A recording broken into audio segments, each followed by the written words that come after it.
Hello, health warriors. Good day, good afternoon, good evening, wherever you are. I hope you guys are having a phenomenal day. So, welcome. Do you have poor gut health? And how do you know if you do or not? So, today is the starting of a series of live videos that I will be doing. This is one of four videos that I will be doing regarding giving you 12, or yeah, I will be giving you some signs, warning signs of poor gut health. So I hope you're tuning in. If you guys are watching live, do say hello. Let me know where you are watching from. I do love to see people joining from all over the globe. If you are watching the replay, just let me know that you were here and do say hello as well so I can go back and say hello to you.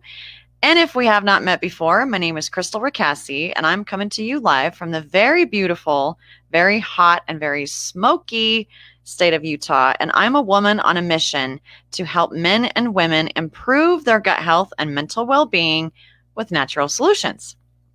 So, if you guys happen to see the live I just did, this is actually take two of that live regarding. Apparently I was not being heard very well. It sounded like I was far away. So I'm trying StreamYard. I hope that you guys can hear me better and that I don't sound like I'm in a tunnel. Gotta love live video and technology, right? So, how are my health warriors doing today? I hope that you guys are doing well, staying healthy, and looking after yourselves. So, before I get into the meat and potatoes of today's conversation, I just wanted to let you guys all know about the status or update, rather, of my mom.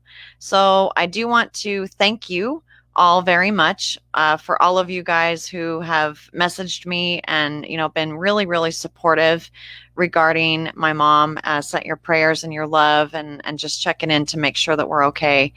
So I just wanted to give you a little update on her. So she was sent to the emergency room.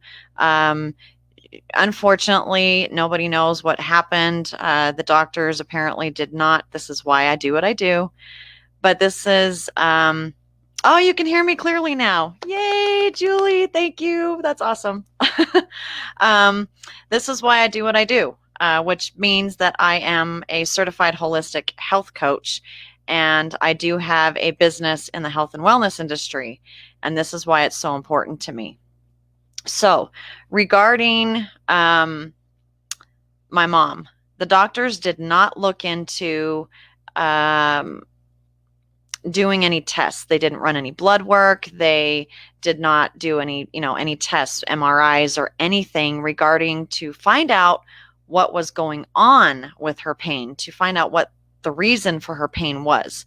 And mind you guys, she was in such severe pain that she was in tears and she could not walk. It was in her back. So now when I spoke with her on the phone this morning, thankfully she did sound much better. She's not in pain. She sounded good, other than the fact that due to her memory issues, she is very confused. So unfortunately, she said that she was being cut into and there was bruising on her back, which the nurse told me there wasn't. There's just a lot of that, confusion going on. And bless my mom, bless her heart. She doesn't realize, that she doesn't really know what's real and what's not, other than she knows my voice, thankfully. So I am, all they did at the emergency room for her was collect a UA, which is a urine analysis.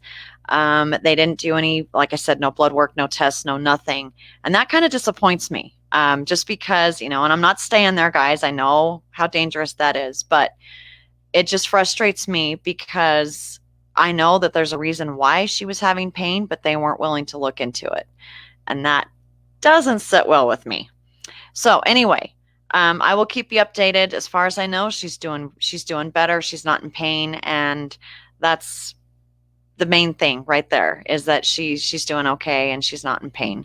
The memory issue, that's something that unfortunately I can't stop it, but I will keep you updated. So I just wanted to thank you guys very much for your your love and your friendship and your support and your prayers means a lot to us. Next thing is regarding the fire that I did post about. It is about 9 miles away from me. At 2 o'clock, well, 1 o'clock this morning or so, when my husband got home from work, he did let me know that it had spread to 500 acres this morning. So I have no idea what it is now. It's pretty severe. Not sure what happened. We're not sure the cause. Hey, Tina, how are you? Oh, yeah, I forget I'm on StreamYard, so I can show comments. I'm glad you can hear me, Julie. And Tina, glad things are better. Keep us posted. I will, Tina, and thank you very much for your love and support there. So regarding the fire, it's very smoky outside. Busy with grandbaby, no worries.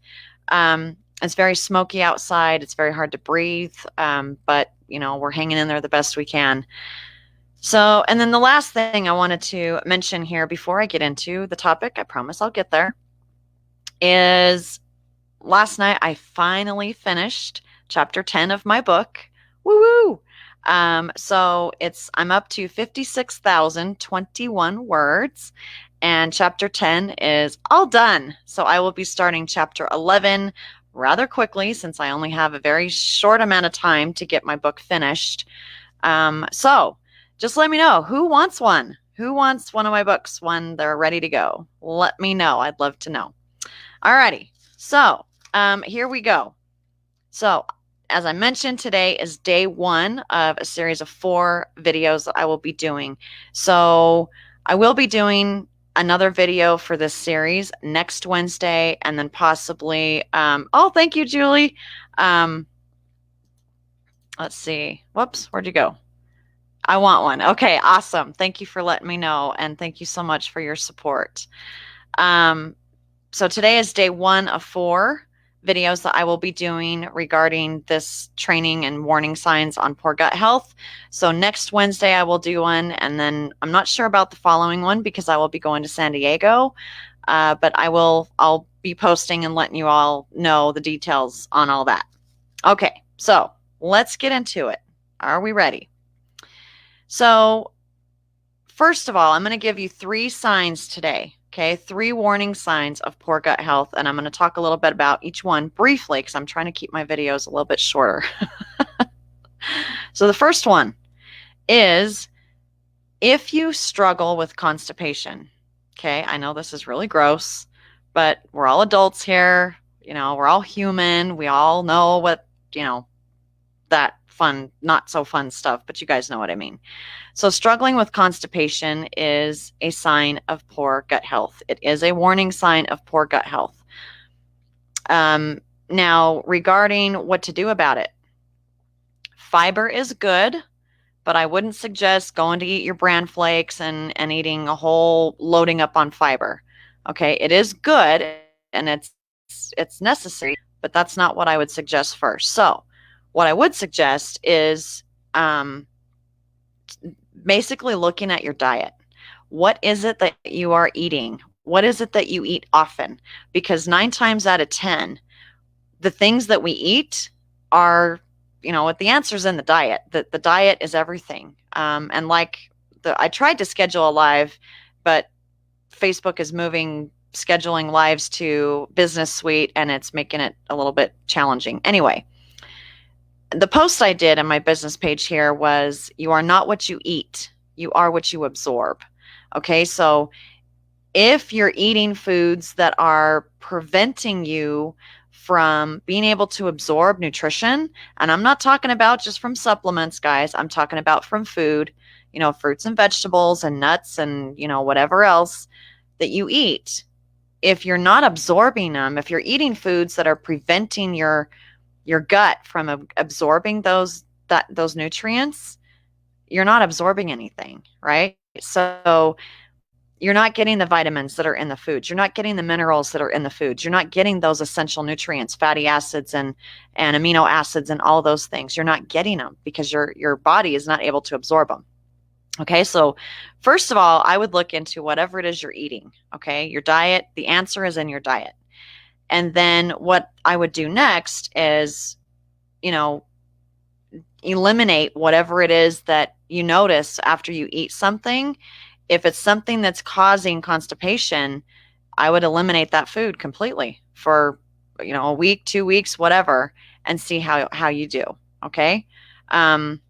So then the other part of that is that the answer is in your diet, but it's also a most likely multiple nutrient and vitamin and mineral deficiencies going on. Okay. We don't, it's not normal. And that's something I mentioned in the first video. I don't know if I mentioned it here. I probably didn't, but that's something I mentioned in the first video I did that sounded like I was 1,000 miles away, is that, a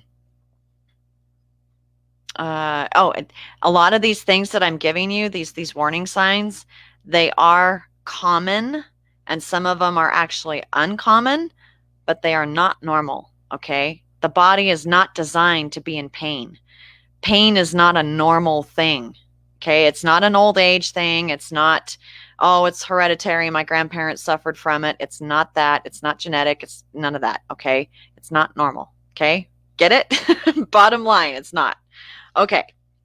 Number 2, if you have, you could, this is another warning sign. So the second warning sign is if you have chronic GI discomfort. Okay. If you have chronic gastrointestinal discomfort, if you are getting tummy aches, and I'll give you some examples. Okay. I have some notes here. If you are getting bloating, gas, I know this is really not a pleasant thing to talk about, but it needs to be talked about. Bloating, gas, abdominal pain, constipation, heartburn, nausea. If any of these things ring a bell, there's a problem. Okay. This is the second warning sign that there's probably some poor gut health in there, and your guts need some love. Okay. Now, here's a little fact for you. 10 to 20% of Americans suffer from some form of GI discomfort. Like I said, it's uncommon, or it's not uncommon, but it's also not normal. Okay. I just want you guys to really understand it's not normal. It's not normal to have headaches and backaches and, leg pain and foot pain and all these things. It's just not normal. Okay. So some of the common irritants of the GI tract. Okay, you guys ready? Some of the common irritants include, and this is not from me, this is from research I've done, and this is also from my mentors who are physicians, naturopathic physicians. Okay, so some of the common irritants are fried food, caffeine, alcohol, carbonation, dairy, gluten. Yay, gluten. You guys know that that's what I'm all about. And artificial sweeteners. Okay, so those are some of the common GI irritants that will irritate the GI tract. Okay, those foods. Okay, so if you are consuming any of those, I would pay attention again to what it is that you guys are eating. Just pay attention to your diet, and then pay attention to the symptoms that you get from whatever it is that you eat. Like, really listen to your body, pay attention to your body, because it's trying to tell you something. Julie says, luckily I don't eat much of these, but guilty of a few of them. And you know what? That's okay, Julie, because we don't realize, we don't know what we don't know. So I'm glad you don't eat a lot of those things. That's not good. Okay. The last one, I'm going to give you 3. So the last one, number 3, is bloating and gassy after eating certain foods. Okay, so this is kind of what I just talked about. But if you get, really bloated and just feel bleh, yucky, or you get really gassy and, you're just, I used to think that broccoli was the culprit whenever I would eat broccoli, and green peppers and a lot of the vegetables I absolutely love. It didn't sit well with me. It made me feel horrible in my stomach, and I couldn't figure out why. And so I can still eat broccoli, although because of a thyroid issue, which I'm taking care of, you're not supposed to eat broccoli or the cruciferous vegetables. Okay. So, anyway, now that, I'm getting more minerals and vitamins and all the essential nutrients I need, I'm actually doubling my mineral intake each day. I'm not getting those pains. So, amen. That's awesome. So, anyway, bloating and gassy after eating certain foods, again, just please pay attention to what you eat. Um, your body is telling you, your body actually tells you more than you think it does. And how many times do we just not pay attention to it?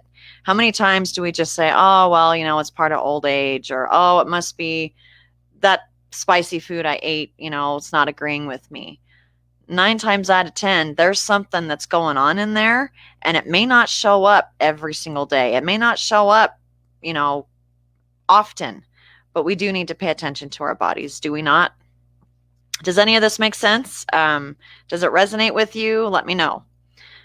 So, one simple step, and this is something I've done myself, I still do it, and I highly, highly, highly encourage it.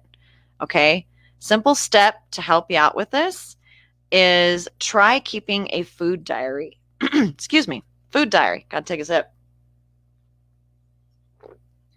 So, what a food diary is, and these are awesome, guys. They come in handy for lots of things.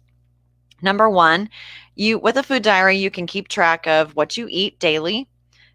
This is what I did for the longest time because I had to figure out what it was that was making me sick. Even though I was eating gluten-free food, sometimes gluten-free food is not gluten-free food. So you got to be really careful with that. So this is what I did, and I still do. I keep a food diary. And what I do is I keep track of everything I eat for that day. I put it at the time that I'm eating. I put about how much. I put the brand. If it's, store-bought, because I don't have time to make my own noodles all the time. If it's store-bought like that, like noodles, like spaghetti and pasta and things like that, then I write the brand name of whatever it is that I'm eating. And that way I know, okay, this brand I do okay with. That brand, I'm going to avoid it. So that kind of helps you keep track of what you eat on a daily basis. And it's really good for weight loss too. If you are really struggling to lose weight, it's really good to reflect back on what it is that you're eating and how much. Because when you look at it and you're like, oh, well, I ate that bag of potato chips and then I had some ice cream and I wonder why I gained 15 pounds.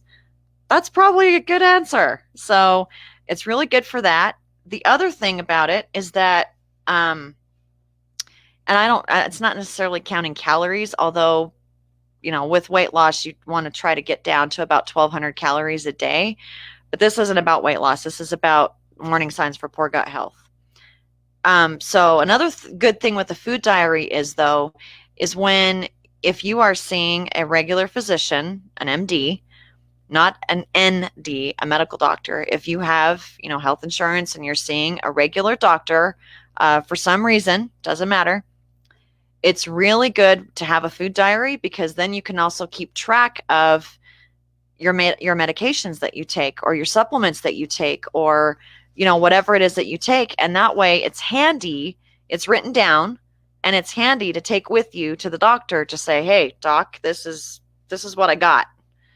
Can you help me? Is there something wrong? Am I eating something I shouldn't? Am I, So it's really handy to keep track. It's like a log, if you will, to keep track of all that stuff.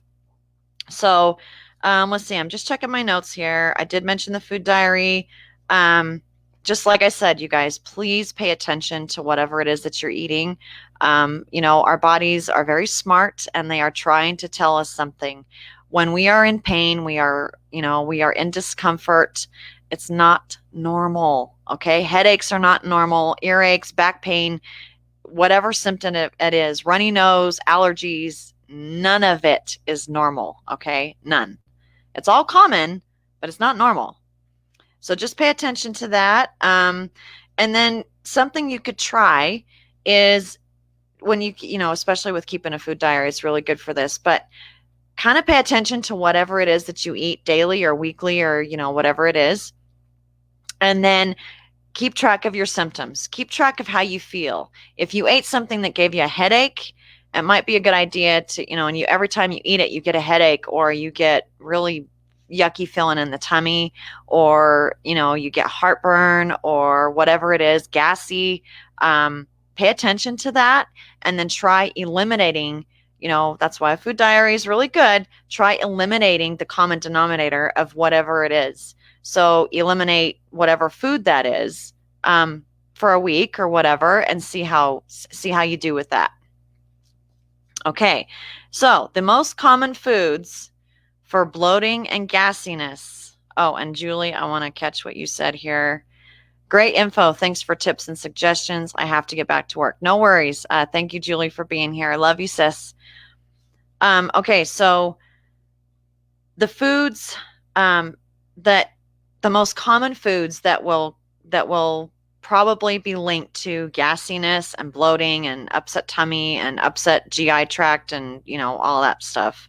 The most common foods are dairy, gluten, and soy.